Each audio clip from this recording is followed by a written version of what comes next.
Hi,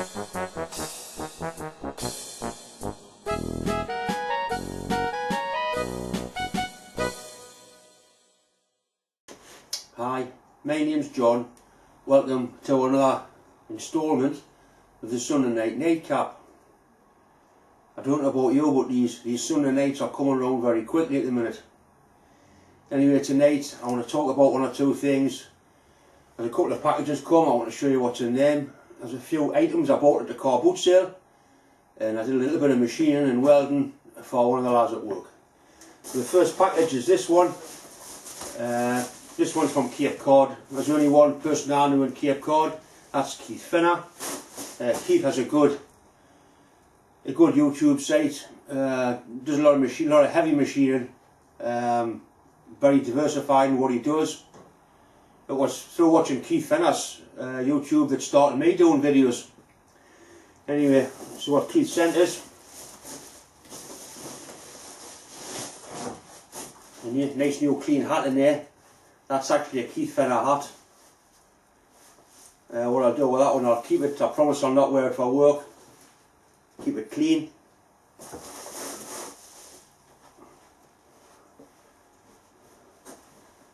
There's a hoodie here. That's nice heavyweight stuff. I don't think it's quite the right colour for me somehow. I think what I'll do with that, I'll give it to my dad. He likes to wear stuff like that in the house.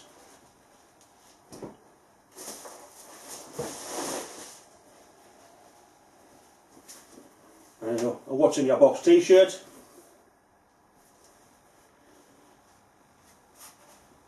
Anyway, thanks again Keith, it's a very kind gesture. Thank you.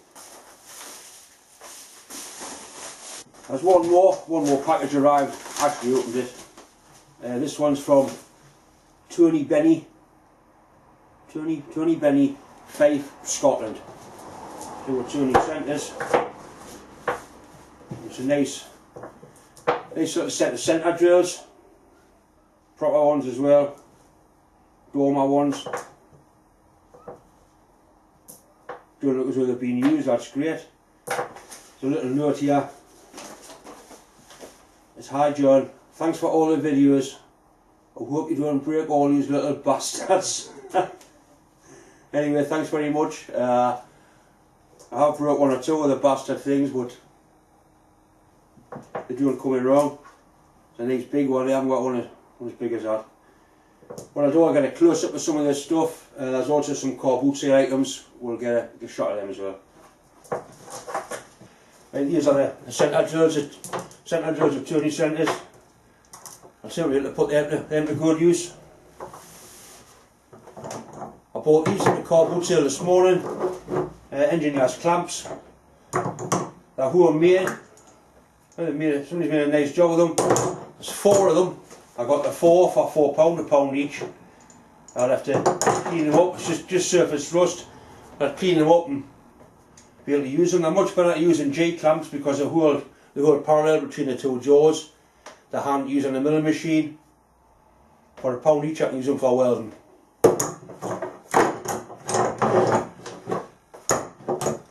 The other thing I got is a chisel.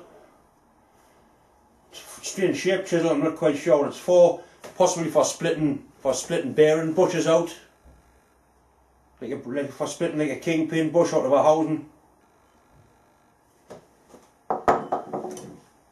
And now is this oil can. It had thin oil in, like you take a mist spray. Looks quite good, it's quite well made. There's a spare tip on the top. Anyway, I thought it'd be good for putting like thin oil. I use thin oil mixed with paraffin that I spray into my machines to keep the rust away. So one of the lads at work asked us to do a small job for him. This is an EGR valve, exhaust gas recirculation valve, of his diesel car. He wants to remove this and replace it with a straight bit of pipe with a flange on. As soon as it's drawn, like a rough sketch what he wants. Basically just a flange, that shape, with a bit of pipe welded onto it and a ring around there welded on to stop the hose from blowing off. That's a bit of stainless pipe I had, 1.5 inch stainless pipe. I've got a bit of 8mm plate there I'd use that to make the flange with. The first thing I'll do, I'll cut a bit roughly to size square, and I'll bore the hole in the centre and use the centre hole to mark positions for the three stud holes. What I'll do, I'll probably cut a bit off and put it in the lathe with a 4-jaw chuck and bore it in there. You've made like templates, paper templates of the gaskets. You also want a blanket plate making, same size as that.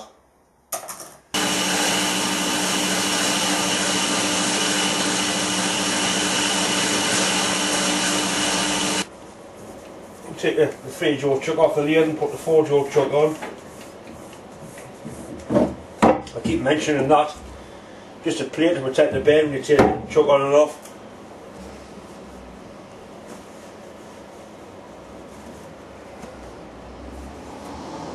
Just make sure the threads are nice and clean. And the register is nice and clean. Same with the chuck, just a quick clean out. A few drops of oil on the threads, can't do any harm.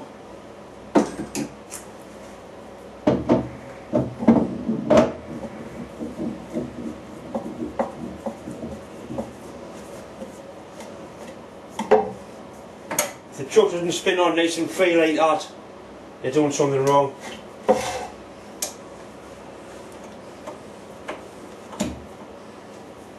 That's all it takes.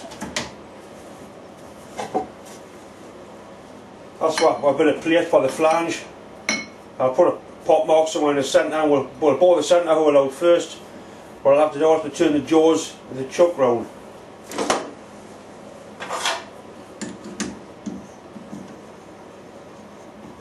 Jaws just unscrew, turn them round, put them in the other way. The last time the chuck was used, all the jaws were cleaned out. That's why they're screwing out and in. No problem at all. If you look at the chuck, you can see there's rings around the chuck.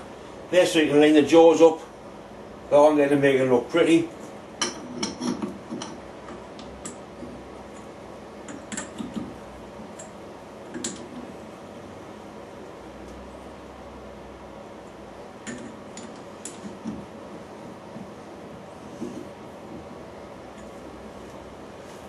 Put a centre punch mark in the centre. I want that to run reasonably true.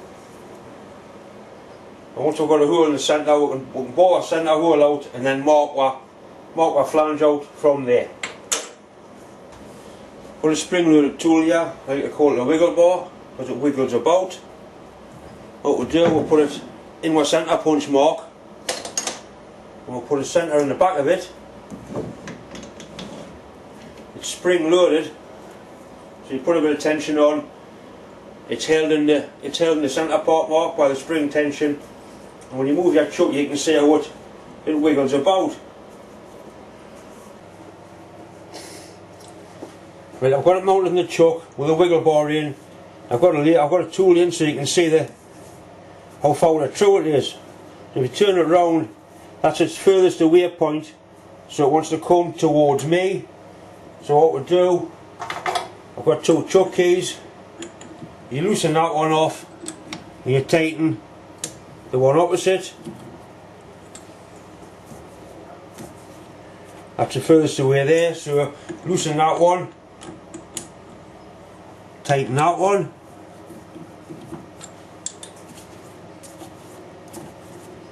Starting to get near.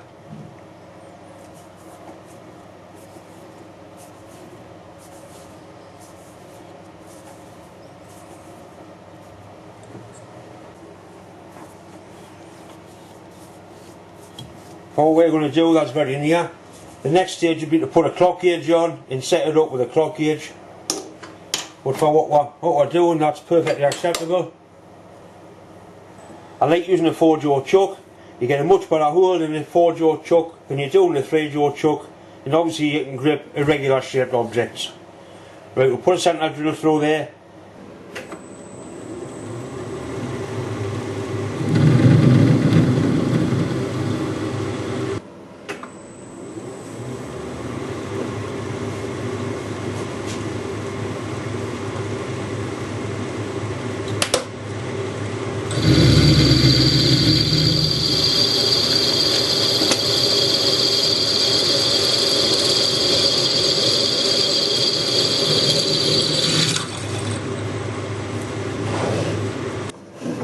put the lid back here and poke a big hole through it.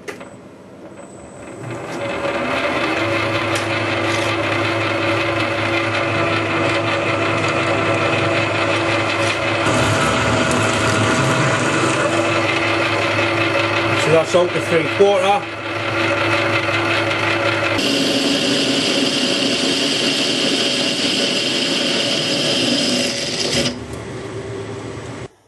One thing I would like to do, I would like to machine a groove in there for an O-ring. I've got some O-ring material that size, so I grind a tool and put a nice groove in there and put an O-ring in. It'll save them making gaskets. It's not working high pressure, it's probably working somewhere between 1 and 2 bar. I've got a parting tool set up with a lot of clearance angle on it. Try it in back here, nice and slow. So all I want is a little groove for the O-ring.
A lot of work. Keith had made some paper templates, but what I've done, this is a scrap EGR valve. I've just cut the flange off there, so I've got the flange a good fit on the tube.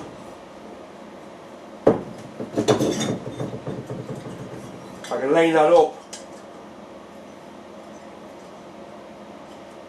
like that.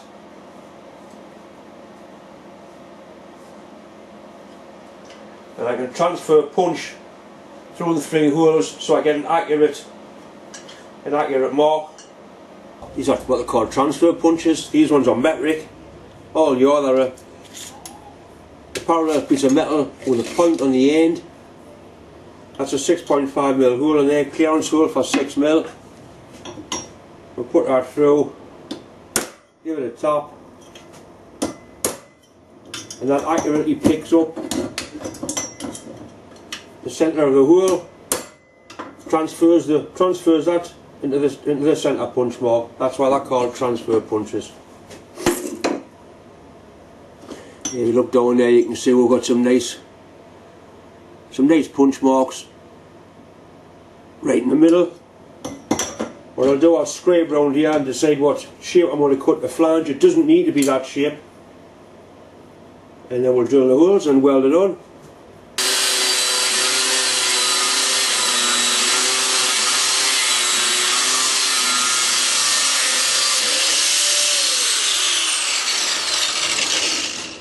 These cutting discs are only 0.8 thick. They're ideal for this sort of work, but it is messy. I'm wearing gloves. I am wearing eye protection. Always do in the shop.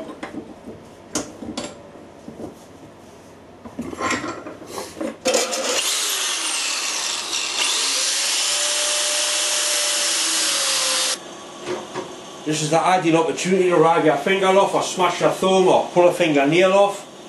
Trying to hold out with your hand, especially with the hole in, because you'd be tempted to put your finger through there. You pull the drill down, it bites in, spins round, not good. Long bits of bar, I do hold by hand. Something like that. Pair of vice grips. I've had them for years. They don't take the piss. they don't go on the sick, they just sit there waiting to be used and they work. So now I've got plenty of leverage so I can hold that and drill the hole, no problem at all.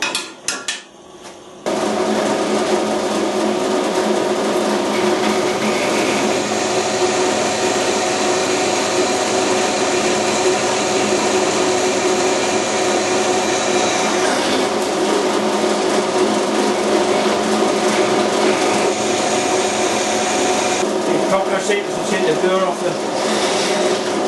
the hole.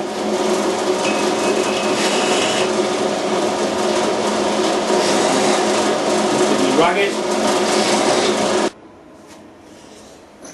Right, I've got it all set up for welding. I'm going to run a bead of TIG weld on the outside of there, just a nice little bead, so we don't warp the plate.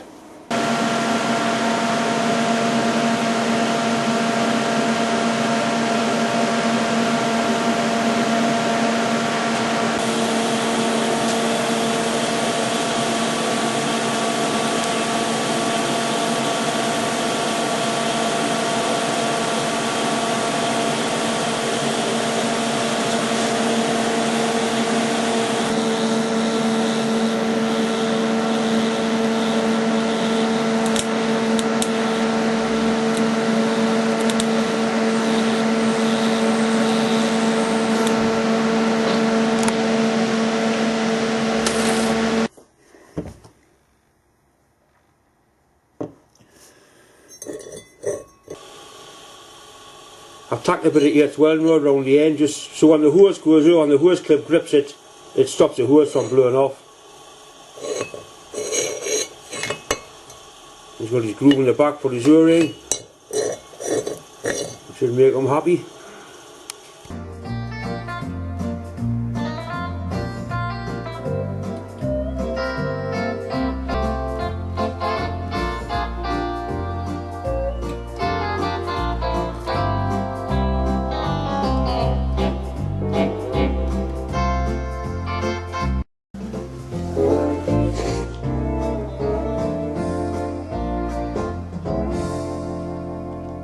Good end on that.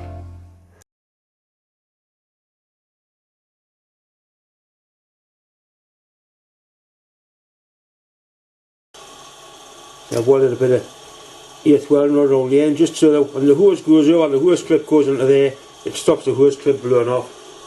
Stops the hose clip, your toss pot.